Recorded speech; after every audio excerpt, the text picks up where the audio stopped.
The text in the book went into quite a bit of detail about a lot of the different types of functions that you can run on arrays and things that you can do with arrays with regards to sorting and with regards to reversing and all that fun stuff.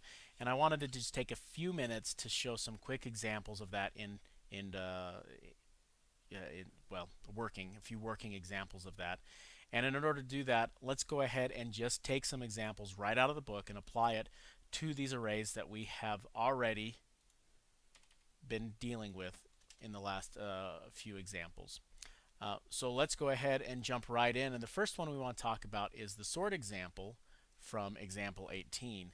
And in order to talk about it, I'm just going to go ahead and copy that sort code right out of the book and into my code. Now at this point, some of you may have noticed why I have the two script functions going on down here, and you'll notice in the last video I did all of my stuff inside a script tag inside the body, and that was because I was going to be putting other functions and whatnot up in here, and this was going to be output only because I'm doing the document.writeLine, and it was just a style choice. There's no specific reason for it other than that. So here's the sort function that was created in the book, an example in the book. We're not going to go into too many details about what all this is doing, but if you're really curious, we can talk about them in office hours. We can come in and go through them. A really fun thing to do also would be to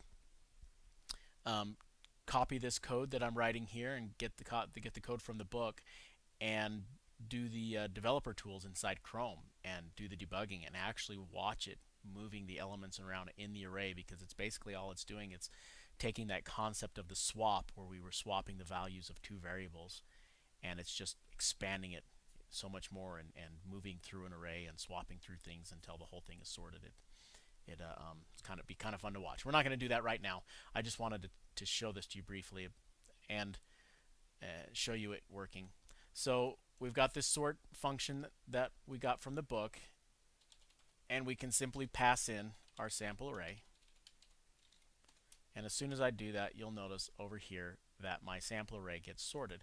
Now the one thing I want to point out specifically is that when I sorted the array, the indexes did not change. The indexes are still 0 through 5, but the elements inside each of those indexes did change. So whereas before, let me comment this out, before we had, and let's clean this up a little bit so we don't have, so before we had 545, which was at index 2. And as soon as I sorted it, 545 is now at index 5. So it got moved to a different location inside of the array. And that's an important concept to know, that if you manipulate an array and move things around, the index for whatever you had is going to change. Now, let's go ahead and add in one more, and the only other one, the other one that I thought would be fun just to show you working was from example 10, and that was the reverse function. And we'll go ahead and pass that one into, once again, this would be a fun one to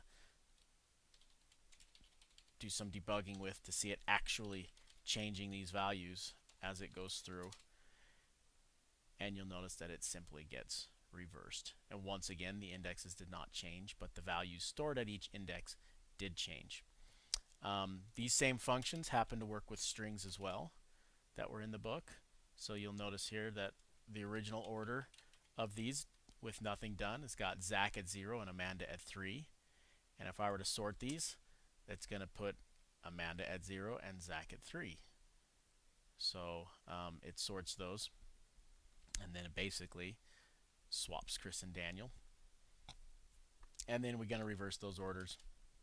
Same thing happens. So there you have it. That's just kind of some quick manipulation of arrays using some examples from the book. And like I said, it might be fun to write these programs yourselves and bring them into Chrome and play around with them inside of the debugging tools, and just watch how these different functions manipulate the arrays. Might be fun to copy some of the other code out of the book too as well and play around with some of those. A good exercise for you guys to understand and to really get a firm grasp on what's going on with those sort of things. So hope that helps.